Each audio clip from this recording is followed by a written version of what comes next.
Merci d'être avec nous. Si vous nous prenez en marche, vous suivez donc On garde le contact sur RTI2. C'est le dernier numéro de l'année. Alors, on s'est dit qu'on allait se poser et faire le bilan de tout ce qui a été dit ici, les lundis et mardis en tout cas, en ce qui concerne cette émission. Messieurs Seydina et Diop ont été toujours là, assidus au rendez-vous. D'ailleurs, on vous en remercie encore une fois. Et je pense que les esprits commencent à être plus disposés à apprendre pas mal de choses parce que, vous le dites, les Kamites que nous sommes, donc les Noirs, ont très souvent été dépréciés dans leur entité. Et on ignore, et nous-mêmes, les premiers, on ignore beaucoup de choses qui ont été réalisées, des inventions, à quel point notre civilisation a été développée, c'était même la première, par l'Égypte. Ouais, parce que souvent quand on parle d'Égypte, hein, on se sent tellement loin de cette nation-là que tout de suite on voit la couleur arabe, on voit le style arabe, on ne voit pas tout de suite le noir, mais tous les premiers pharaons, les plus grands, sont des Kamites, hein, et des Kamites comme nous, quoi, en fait. Voilà. Et puis, moi, on a toujours parlé ici on est tous coupables, en fait. C'est vrai qu'il y a eu beaucoup de manipulations, mais il y a eu aussi le rejet de notre part. La peur de nos intellectuels, la peur de savoir qu'il y a des erreurs dans leur connaissance. Parce que personne ne veut, tout le monde pense que c'est aller à l'aventure en cherchant à connaître l'histoire de l'Afrique. Très bien, on va prendre un coup de fil. Monsieur Kwasi nous appelle de Séguéla. Allô? Oui, allô, bonjour madame. Bonjour monsieur Kwasi. Bon, c'était pour répondre à la question de le calendrier d'hier à aujourd'hui, est-il adapté à nos réalités? On vous écoute. Bon, le calendrier, vous voyez, comme d'habitude, il n'est pas adapté parce que les saisons ont changé, les temps sont devenus difficiles. Comme l'a dit le frère, quand on fait des semences, tu veux l'attendre en juin comme ça, il ne pleut pas. Et donc, les réalités c'est devenu très difficile pour nous maintenant. Le calendrier d'aujourd'hui n'est pas adapté à nos réalités. Très bien. Merci beaucoup, monsieur Kwasi. Ok. Monsieur Diop, vous disiez. Donc, je continue. Je vais prendre un exemple tout près, comme par exemple le Kurukanfuga. Quand on parle de ça, on a toujours parlé du Kurukanfuga ici. C'est la première fois on en a parlé, il y a beaucoup d'hommes qui en ont ri. Oui. Parce que, on va revenir là-dessus d'ailleurs, parce que c'est apparemment un document très important qu'on ignore. Oui, c'est la première charte, on peut dire que c'est la première constitution africaine. Bon, africaine le Kurukanfuga. Oui, le Kurukanfuga. Le Kurukanfuga, c'est le nom du site sur lequel il y a eu la grande rencontre des différents rois qui étaient autour de l'Empire du Mali. Parce qu'il faut savoir que l'Empire du Mali, ça s'étendait du Nigeria ça avalait le Sénégal, ça partait jusqu'au nord du Mali, ainsi de suite. Il y avait plusieurs nations. Et l'interrogation, souvent même quand on parle de démocratie, on a l'impression que c'est étranger à l'Afrique. Vous voyez, on se souvient dans notre histoire quand on prend le cas de Biton Coulibaly, par exemple. Biton Coulibaly, ce n'était pas son nom, c'était un modèle de gestion. Quand on dit ton, qui veut dire association, quand on parle d'association, on parle d'une structure où il y a un secrétaire général, il y a un trésorier, et ainsi de suite. C'est-à-dire c'est une grosse organisation. Et ton en malinké, ça veut dire association, qui correspond aujourd'hui à État. Donc, Biton, quand on décompose le mot, ça veut dire association d'aujourd'hui. C'était son modèle de gestion. Il gérait son royaume comme les États-Unis. C'est-à-dire il y avait plusieurs États et chaque chef d'État siégeait à la cour royale. On va plus loin. Biton, il est venu au pouvoir par les élections. Sauf que dans ces élections-là, ce n'est pas toute la population tout le monde n'est pas allé aux urnes, mais chaque tranche de la population était représentée par une personne. Donc, on revient en 1236 où le Kurukanfuga dit... les grands électeurs. Oui, les grands électeurs. Oui, tout à fait. Voilà. C'est l'inspiration. Voilà, on vient à la loi du Kurukanfuga qui dit que vous serez représenté à l'Assemblée, c'est vos représentants qui prendront la parole à votre place. Donc, on appelle ça en malinké, ces élections-là, on appelle ça en malinké Kalafili. Parce que c'était fait à partir des baguettes. Par exemple, s'il y a 4 candidats, il y a 4 baguettes. Et sur chaque baguette, il y a un signe. Et chacun vient piocher jusqu'à ce qu'il y ait la majorité quelque part. Donc, la démocratie, ce n'est pas nouveau chez nous. Et hier, vous avez parlé d'esclavage, comment on est rentré en esclavage, tout ça. Je pense que le respect de l'étranger chez nous, avec les valeurs qu'on donne à un étranger... On va revenir, monsieur Cézina essaie de m'expliquer, mais Mademoiselle Touré nous appelle, elle l'appelle de Cocody d'ailleurs. Allô? Allô, bonjour Eva. Oui, bonjour Mademoiselle Touré, vous allez bien? Oui, ça va. Déjà, je vous souhaite une très bonne année. Merci, vous également. Alors, à mon avis, le calendrier n'est vraiment pas adapté à nos réalités. D'accord. Mais il ne faudrait pas qu'on nous dise qu'on est assujetti à l'Occident. On parle de mondialisation. Donc, si nous, on change nos calendriers, on fera plus, on suivra plus des calendriers comme les autres. Et il y aura un dysfonctionnement parce que on est assujetti à eux, on traite avec eux.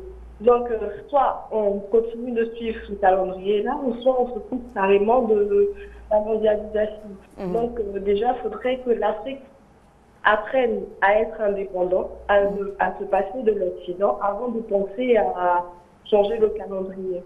Très bien. Merci beaucoup, Mademoiselle Touré. Merci à vous. Très bonne année. Merci. Monsieur Diop.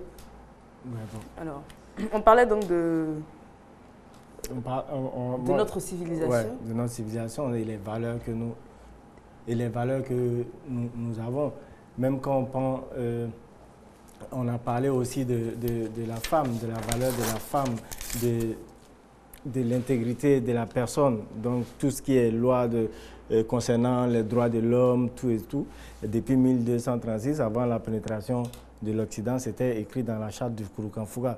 Je pense qu'il faudrait que dans nos livres, comme Cédina le dit tout le temps, dans nos systèmes scolaires, il faudrait qu'on introduise ces informations-là pour que les jeunes quand même sachent qu'on n'est pas un monde perdu. On a quand même été un peu très civilisé et on était en avance en termes même de technologie, de respect des droits de la personne. D'accord. Monsieur Camara nous appelle, allô? Allô, bonjour madame. Bonjour monsieur Camara, merci d'être avec nous. Oh, enfin, j'ai pu vous avoir aujourd'hui.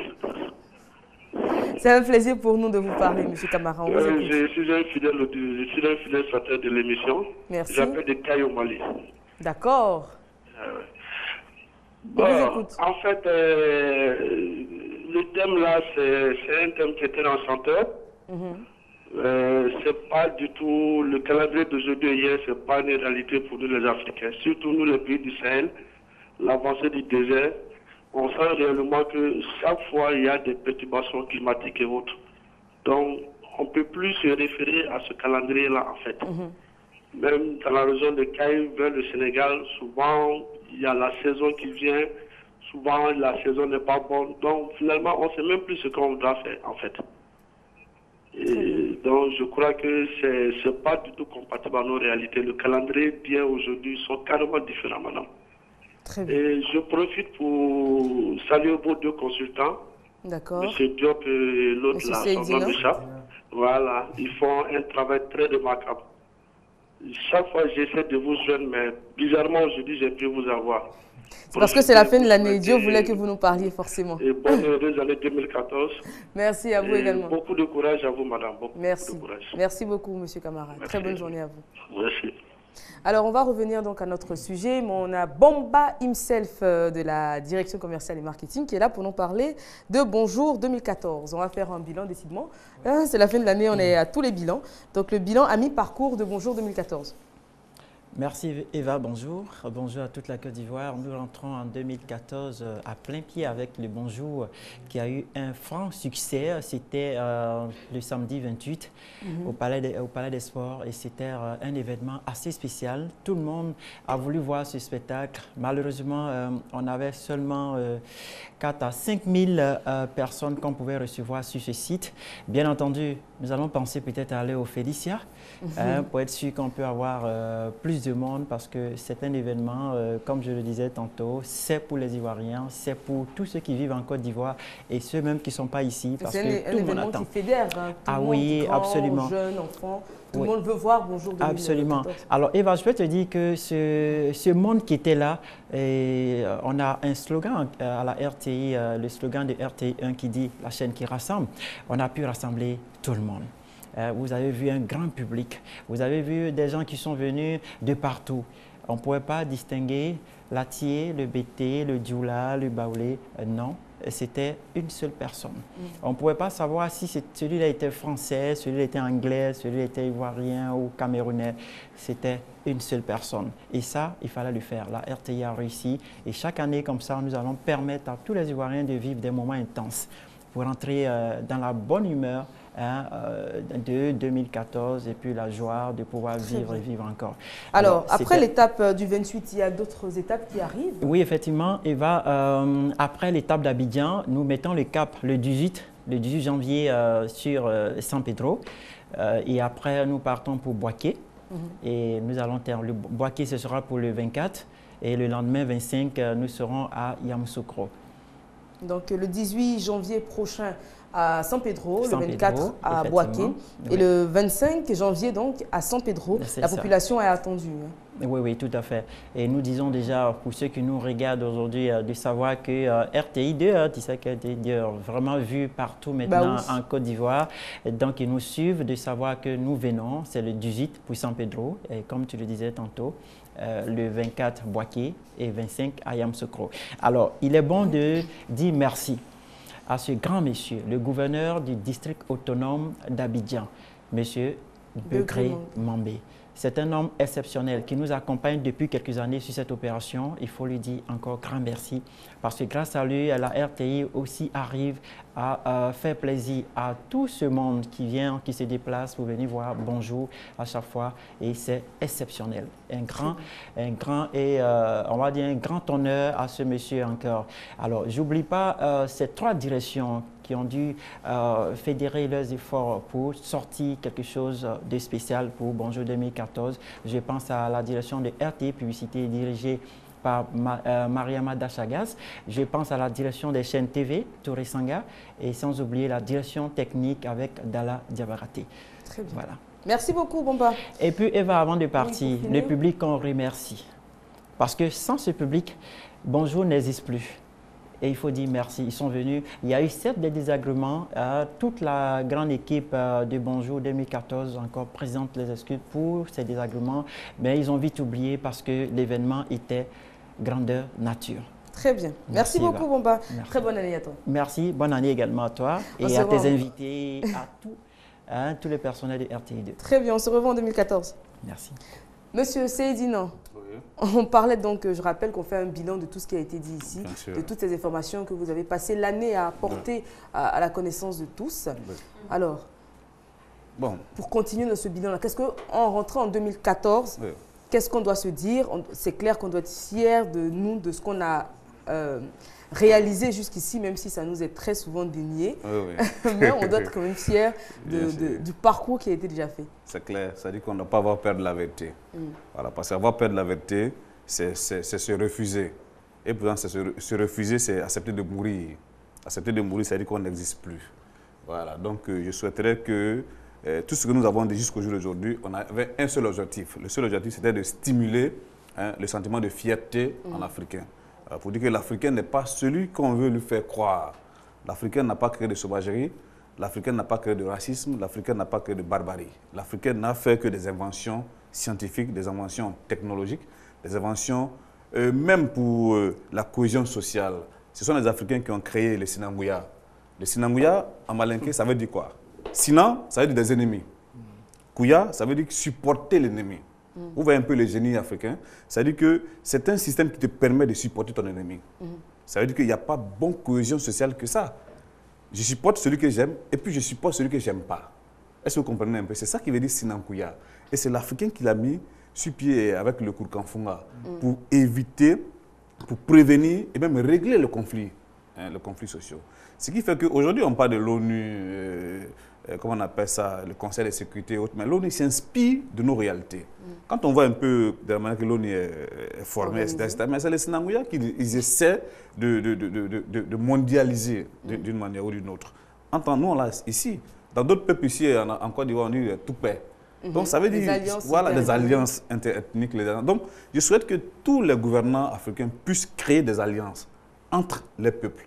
S'il y a des alliances qui n'existent pas entre tel ou tel pays, il faut qu'on crée. C'est des théories qui ont été déjà... C'est pour ça que j'ai dit tout le temps qu'il faut éviter de lire ou bien d'étudier les Victor Hugo, les Voltaire et autres, qui ne nous rapportent pas grand-chose en réalité.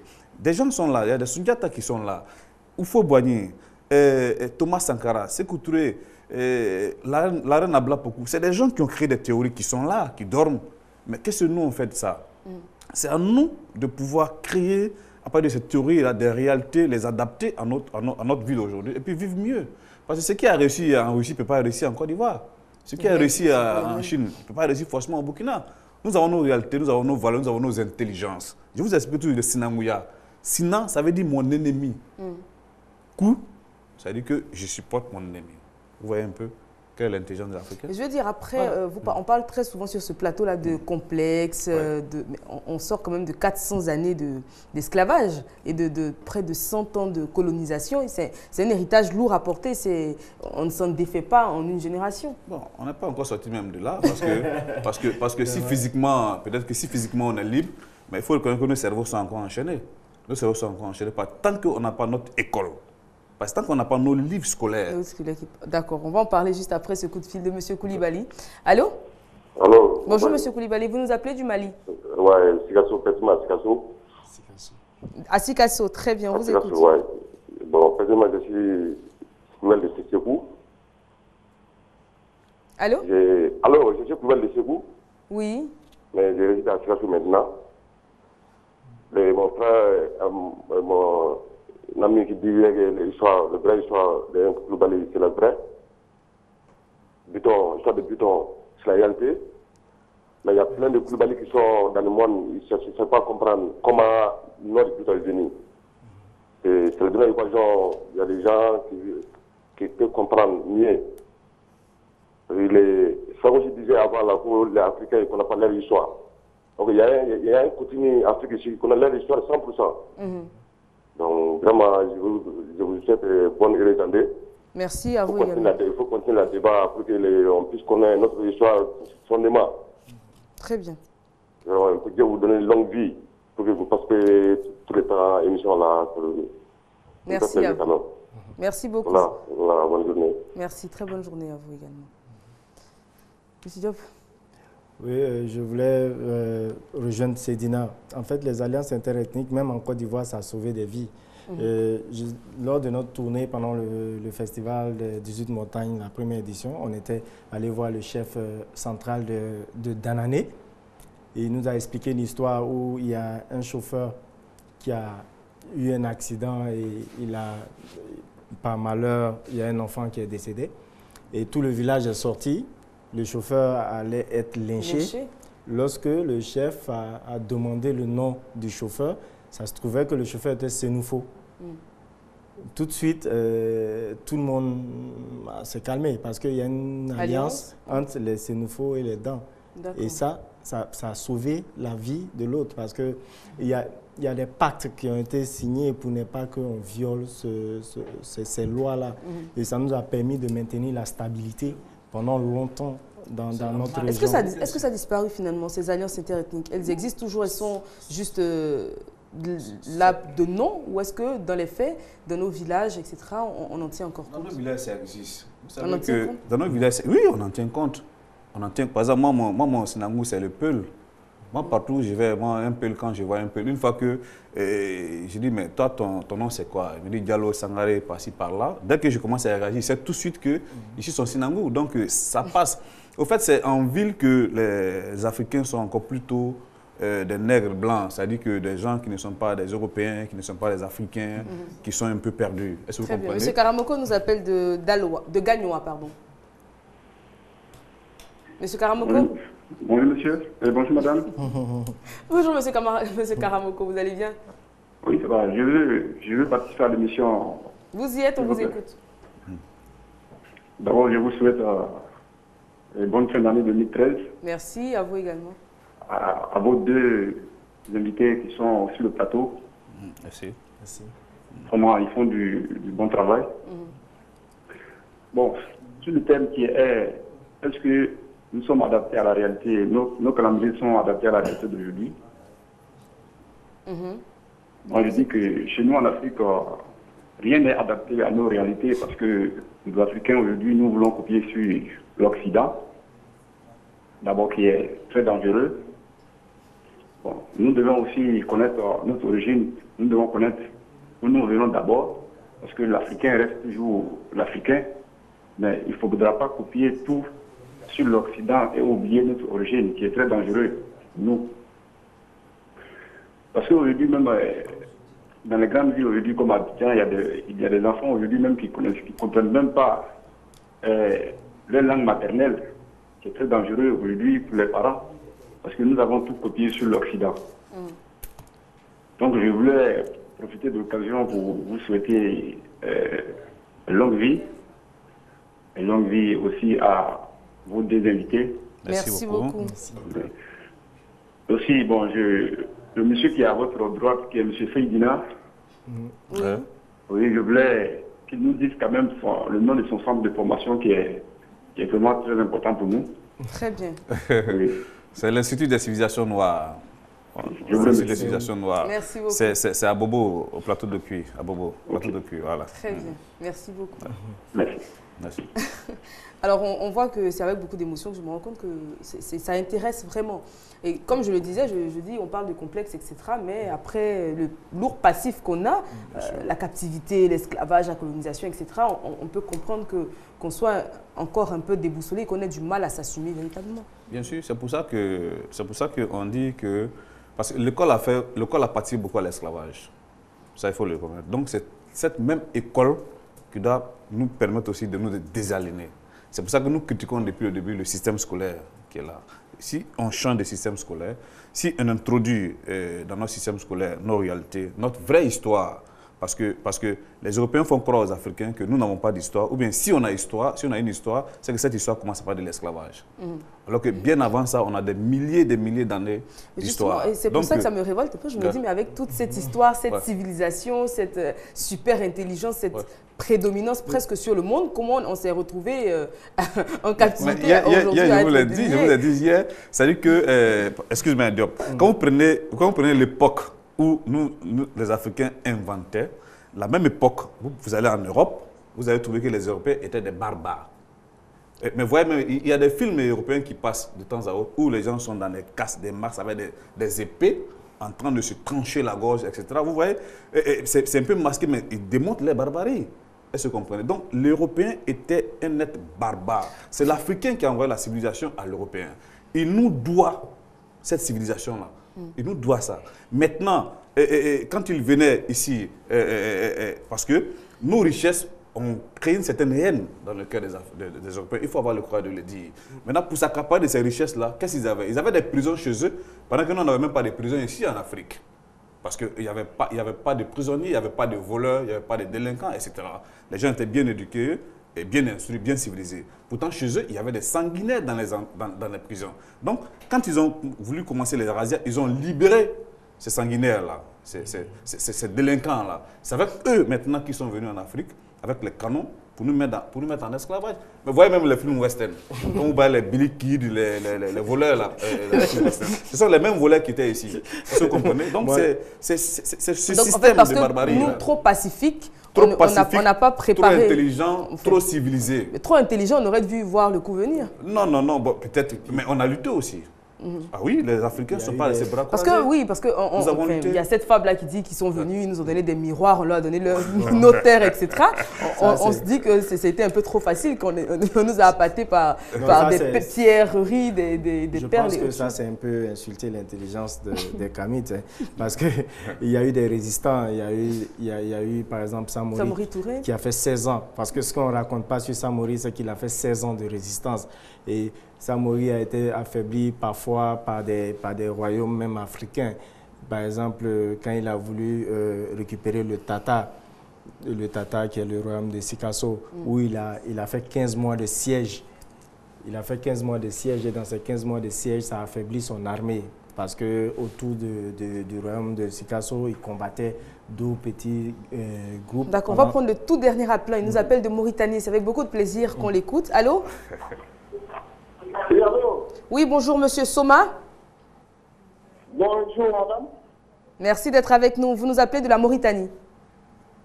Oui, merci. Bonsoir, madame. Bonsoir oui, encore. Bonsoir. On vous écoute. Oui, vraiment, je suis très ravi d'écouter cette émission. Surtout, je regarde avec beaucoup d'émotion l'intervention de mon frère Sidna, qui est à votre droite. Oui. On vous écoute.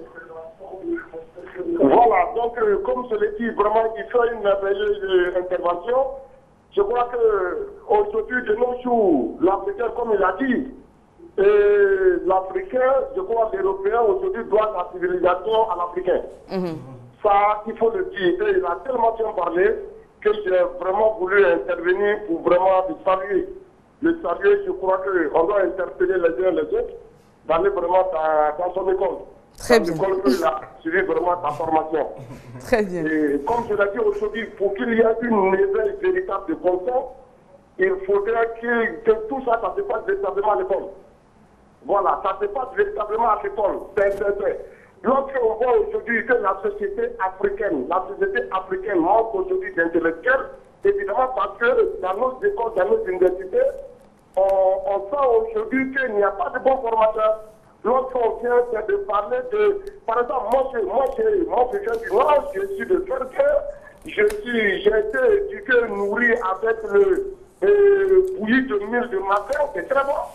Mais on voit des gens qui vont dans les restaurants chaque fois manger du shawarma, manger du cheval de cuir, manger de ailes de pigeon. Souvent, nous on fait des commandes qu'on ne sait même pas de quoi il s'agit.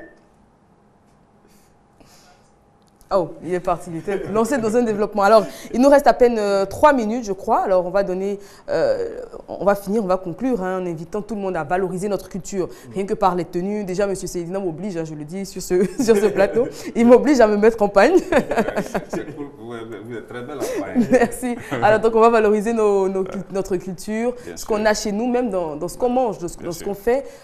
Et je pense que les choses ne pourront aller que mieux. Personne ne développe pas l'Afrique à notre place. Personne ne peut nous aimer plus que nous-mêmes. Si on ne s'aime pas, personne ne va nous aimer. Ça, c'est clair.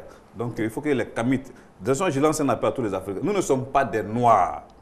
Nous sommes des Kamites. D'accord, parce qu'il faut rappeler que le terme noir est fortement péjoratif. Le terme noir, en réalité, en Europe, dans la tradition, le terme noir, ça veut dire esclave, ça veut dire pauvre et autres. Le terme blanc, ça veut dire le noble. Nous ne sommes pas des pauvres, nous ne sommes pas des esclaves. Nous sommes des Kamites. Nous ne sommes pas des Noirs. Très bien. Alors, Monsieur Seydina le Kamit, on va prendre vos vœux pour la nouvelle année. Bon, la nouvelle année, bon, c'est un seul appel que je lance aux Ivoiriens. Et je pense qu'il faut baigner avant de mourir avec des théories, des grandes théories, qui étaient la paix est un... Et pas un vrai mot, voilà, c'est un comportement. Le vrai bonheur, on a perdu ce qu'on a perdu. Je pense que cette théorie-là, nous les Africains, nous les Ivoiriens, on n'a pas travaillé là-dessus. Et on a vu ce qu'on a vu. Alors, je pense qu'il y a une autre théorie qui est en train de naître aussi avec le nouveau président, qui est la Côte d'Ivoire au travail, l'émergence à l'horizon 2020. Voilà, donc mettons-nous au travail. Si on se met au travail, je pense qu'on pourra faire notre bonheur, quoi. Très bien. C'est ce que je vais lancer comme appel aux Africains. Monsieur Diop. Bon, moi, je présente mes vœux les meilleurs à toute ma famille, sans oublier la ville de Mans, où j'ai grandi. Et parce que il faut très souvent aussi, je pense que je veux bien communiquer pour cette ville-là, parce qu'ils ont besoin de visibilité, ils ont besoin de... Je pense qu'il faudrait qu'il y ait beaucoup de financement dans cette zone-là pour qu'elle se développe, parce que ça peut être un potentiel en termes d'entrée dans l'économie de la Côte d'Ivoire. Parce que cette zone-là, excusez-moi, je vais faire un peu la pub de ma région. Vous pouvez. Parce qu'après, juste après, je ferai la mienne. Oui.